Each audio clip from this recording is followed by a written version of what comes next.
आज हम एक ऐसी कहानी की परतों को खोलने जा रहे हैं जो एक गांव के अंधेरे अतीत से जुड़ी है। सोचिए, रुद्रवनम नाम की एक जगह जहां 1979 में कुछ ऐसा हुआ जिसने आने वाले कल पर एक गहरा श्राप लिख दिया। ये कहानी है विरूपाक्ष की। और ये सिर्फ डराने के लिए नहीं है, ये अंधविश्वास, बदले और उस पागलपन की कहानी है जो भीड़ में अक्सर जाग जाता है। बिल्कुल। हमारे पास जो स्रोत हैं वो इस कहानी को सिर्फ एक हॉरर फिल्म की तरह नहीं देखते, बल्कि एक क्या कहते हैं, एक मनोवैज्ञानिक पहेली की तरह देखते हैं। आज हमारा मकसद सिर्फ कहानी सुनाना नहीं, बल्कि ये समझना है कि कैसे एक नाइंसाफी एक पूरे गांव के लिए बुरा सपना बन जाती है। तो चलिए सीधे उस दिन पर चलते हैं जहां से ये सब शुरू हुआ। साल 1979, रुद्रवनम गांव। वेंकटाचलपति और उनकी पत्नी, एक आम परिवार, जिन पर अचानक गांव वाले काला जादू करने का इल्जाम लगा देते हैं। हाँ, और बात फैल जाती है कि उनकी वजह से मौतें हो रही हैं, बीमारियां फैल रही हैं। और यहाँ पर एक बहुत जरूरी चीज होती है जिसे कलेक्टिव हिस्टीरिया या सामूहिक उन्माद कहते हैं। मतलब ये सिर्फ अफवाह नहीं रहती, ये एक यकीन बन जाती है। एकदम। जब पूरी भीड़ एक ही डर या गुस्से से भर जाती है तो सोचने समझने की ताकत खत्म हो जाती है। तर्क के लिए कोई जगह ही नहीं बचती। तो ये सिर्फ गुस्सा नहीं था, ये एक तरह का पागलपन था जो एक से दूसरे में फैल गया। बिल्कुल सही है। और विश्लेषण में एक दिलचस्प बात यह सामने आती है कि फिल्म मेकर्स ने इस सीन को जानबूझकर बहुत क्रूर दिखाया है। वो चाहते हैं कि हम सिर्फ घटना न देखें, बल्कि उस भीड़ की मानसिकता का हिस्सा बने, असहज महसूस करें। और उस पागलपन का नतीजा भयानक होता है। भीड़ उन्हें पेड़ से बांधकर जिंदा जला देती है। उनके छोटे बेटे भैरव को अनाथालय भेज दिया जाता है। लेकिन मरने से पहले चलपति की पत्नी गांव को एक श्राप देती है। हाँ, कि ठीक 12 साल बाद ये पूरा गांव तबाह हो जाएगा। और वो श्राप सिर्फ शब्द नहीं थे। नहीं, वो उस नाइंसाफी से पैदा हुई नफरत थी जिसने एक बीज बो दिया था। ये घटना कहानी की नींव है, वो ओरिजिनल सिन या पहला पाप जिसका भुगतान पूरी अगली पीढ़ी को करना पड़ता है। तो 1979 में बदले का ये बीज बो दिया गया। लेकिन कहानी हमें 12 साल आगे ले जाती है। 1991 में, जब गांव अपनी उस काली याद को लगभग भुला चुका था, और तभी गांव में एंट्री होती है सूर्या की। हाँ, और यहाँ कहानी बड़ी चालाकी से अपना गियर बदलती है। सूर्या एक मॉडर्न सोच वाला नौजवान है जो अपनी माँ के साथ गांव की जमीन स्कूल के लिए दान करने आया है। और फिर उसकी मुलाकात होती है सरपंच की बेटी नंदिनी से। और एक प्यारी सी लव स्टोरी शुरू हो जाती है। एक पल के लिए लगता है कि हम कोई रोमांटिक ड्रामा देख रहे हैं। बिल्कुल, ऐसा लगता है कि शायद पुरानी बातें अब बीत चुकी हैं, एक नई शुरुआत हो रही है। लेकिन ये खामोशी असल में तूफान से पहले वाली शांति थी। ये कहानी कहने का एक क्लासिक तरीका है। डर को और गहरा करने के लिए पहले एक सामान्य और खुशनुमा माहौल बनाया जाता है। हम किरदारों से जुड़ने लगते हैं ताकि जब भयानक घटनाएं शुरू हों तो हमें सिर्फ डर न लगे, बल्कि उन किरदारों की फिक्र भी हो। और फिर वो तूफान आता है। गांव के त्योहार के बीच पहली अजीब घटना होती है। सिद्धैया नाम के एक आदमी पर एक अजीब सा दिखने वाला कौवा हमला करता है। और बाद में वो मंदिर के अंदर मरा हुआ पाया जाता है, जिसे एक बहुत बड़ा अपशगुन माना जाता है। और गांव का पुजारी ऐलान करता है कि इस अपवित्रता को दूर करने के लिए गांव को 8 दिनों के लिए बंद करना होगा। एक तरह का अष्टमी बंधन, एक तरह का लॉकडाउन। हाँ, ये शब्द तो अब हम सब बहुत अच्छी तरह समझते हैं। सोचिए उस घुटन को जहां आप सिर्फ एक बीमारी से नहीं, बल्कि एक अनजान श्राप से बचने की कोशिश कर रहे हैं। कोई अंदर नहीं, कोई बाहर नहीं। और ये लॉकडाउन कहानी के लिए एक प्रेशर कुकर का काम करता है। ये डर से भागने के सारे रास्ते बंद कर देता है। सूर्या, जो विज्ञान और तर्क पर यकीन करता है, अब एक ऐसी जगह फंस गया है जहां अंधविश्वास हावी है। और जब नंदिनी की तबीयत बिगड़ती है तो प्यार उसे वापस गांव खींच लाता है, और वो भी उसी कैद का हिस्सा बन जाता है। लॉकडाउन के बाद मौतों का जो सिलसिला शुरू होता है वो बहुत अलग है। नंदिनी की दोस्त सुधा अपने प्रेमी कुमार के साथ भागते हुए देखती है कि वो ट्रेन के नीचे आ गया है। सदमे में लौटी सुधा की भी मधुमक्खियों के हमले से मौत हो जाती है। फिर दूध वाला, फिर सूर्या का भतीजा। एक एक करके लोग मरने लगते हैं, और सूर्या को एहसास होता है कि इन मौतों में एक पैटर्न है।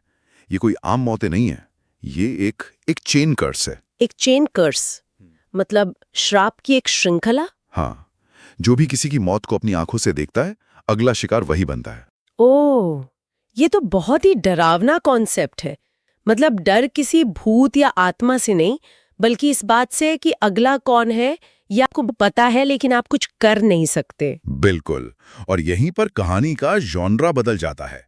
ये सिर्फ सुपरनैचुरल हॉरर नहीं रहता, बल्कि ये एक टिकिंग क्लॉक थ्रिलर बन जाता है। श्राप का पैटर्न एक तरह की डेडलाइन है और सूर्या को एक जासूस की तरह सुराग खोजने पड़ते हैं। तो जैसे ही सूर्या को ये पैटर्न समझ आता है, उसे ये भी समझ आ गया होगा कि ओ, अगला नंबर नंदिनी का है, क्योंकि उसने पिछली मौत देखी थी। सही बात है।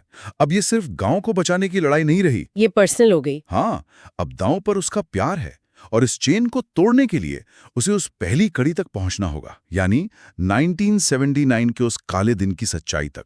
और जब वो जांच करता है तो सच परत दर परत खुलता है। उसे पता चलता है कि चलपथी और उसकी पत्नी बेगुनाह थे। वो कोई काला जादू नहीं, बल्कि अपनी पत्नी के इलाज के लिए कोई प्राचीन वैदिक अनुष्ठान कर रहे थे, जिसे गांव वालों ने अपनी अज्ञानता में गलत समझ लिया और उन्हें एक नकली धर्मग्रंथ दिखाकर भड़काया गया था। और फिर आता है कहानी का सबसे बड़ा ट्विस्ट, बल्कि एक के बाद एक 2 ट्विस्ट। पहला ये कि सुधा का प्रेमी कुमार, जिसकी मौत से ये चेन शुरू हुई थी, वो कोई और नहीं बल्कि चलपति का बेटा भैरव था। 1 मिनट, क्या? अगर पहली मौत एक साजिश थी, तो इसका मतलब है कि भैरव ने अपनी मौत का नाटक किया था ताकि सुधा उसे मरते हुए देखे और ये चेन कर्स शुरू हो जाए। एकदम सही। पहली मौत ही एक धोखा थी, एक सोची समझी साजिश। लेकिन कहानी यहां नहीं रुकती। सबसे बड़ा खुलासा तो अभी बाकी था। इससे बड़ा क्या हो सकता है? नंदिनी, जिसे सूर्या और पूरा गांव सरपंच की बेटी समझता था, वो असल में सरपंच की नहीं बल्कि चलपति की असली बेटी और भैरव की बहन है। क्या? तो इसका मतलब सूर्या और नंदिनी की प्रेम कहानी, वो जो डैम्सल इन डिस्ट्रेस यानी मुसीबत में फंसी लड़की थी जिसे सूर्या बचाने की कोशिश कर रहा था, वो सब झूठ था। वो सब एक प्लान का हिस्सा था। जो अब तक पीड़ित लग रहे थे, यानी नंदिनी और उसका भाई भैरव, वही इस पूरे खेल के असली मास्टरमाइंड हैं। वो अपने माँ बाप की मौत का बदला ले रहे हैं। ये तो कमाल का मोड़ है। पूरी कहानी ही पलट गई। बिल्कुल। प्रेम कहानी असल में एक बदले की कहानी निकलती है। इस बीच गांव वाले अभी भी उसी अज्ञानता में हैं। उन्हें लगता है कि नंदिनी पर श्राप है और उसे रोकने के लिए उसकी बलि देनी होगी। और यही कहानी का व्यंग्य देखिए। गांव वाले उस श्राप को खत्म करने के लिए ठीक वही काम करने जा रहे हैं जिसकी वजह से ये श्राप शुरू हुआ था, एक और बेगुनाह की बलि। वो अपनी गलती दोहरा रहे हैं। हाँ। सूर्या उसे बचाता है, लेकिन जब उसका सामना नंदिनी से होता है तो पता चलता है कि भैरव की आत्मा ने नंदिनी के शरीर पर कब्जा कर लिया है और वो बदला पूरा करने पर अड़ी है। अब सूर्या के सामने एक ऐसा चुनाव है जिसकी कोई कल्पना भी नहीं कर सकता।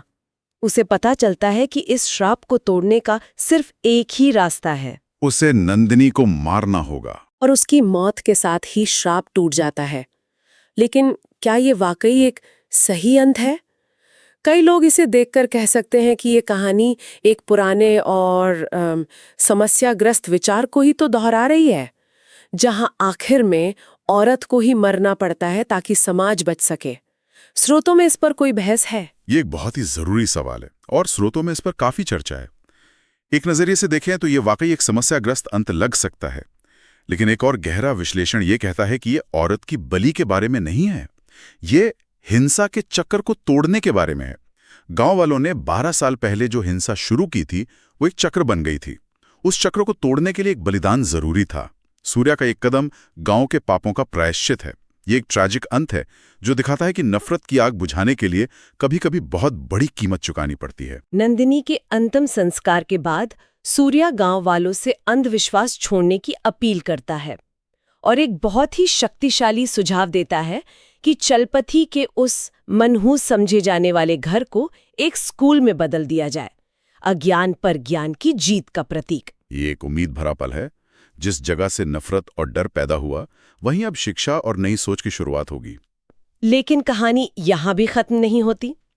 आखिरी सीन में सूर्या के हाथ में नंदिनी का दिया हुआ एक लॉकेट चमकता है और उसकी आंखों में एक अजीब सी अलौकिक रोशनी दिखती है।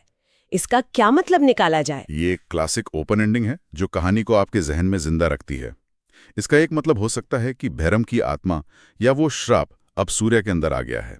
यह शायद इसका एक ज्यादा गहरा सिंबॉलिक मतलब है कि इतना बड़ा सदमा और हिंसा कभी पूरी तरह खत्म नहीं होते, वो बस अपना रूप बदल लेते हैं, एक नया ठिकाना ढूंढ लेते हैं। बंद करके किसी पर यकीन करने का खतरा, भीड़ के हाथों हुए अन्याय के भयानक नतीजे और बदले की आग जो पीढ़ियों को जला देती है। और अंत में ये एक विचारणीय सवाल छोड़ जाती है। विश्लेषण इस बात पर जोर देता है कि गांव वालों ने जिस बुराई से छुटकारा पाने के लिए एक परिवार को जलाया था, उसी काम ने एक असली बुराई को जन्म दे दिया। तो सोचने वाली बात यह है कि असली श्राप क्या है? कोई अलौकिक शक्ति या फिर इंसानों के दिलों में पीढ़ियों तक पलने वाली नफरत और अज्ञानता? शायद फिल्म ये कह रही है कि असली हॉरर कोई भूत प्रेत नहीं, बल्कि वो भीड़ है जो बिना सोचे समझे किसी को भी अपना दुश्मन मान लेती है।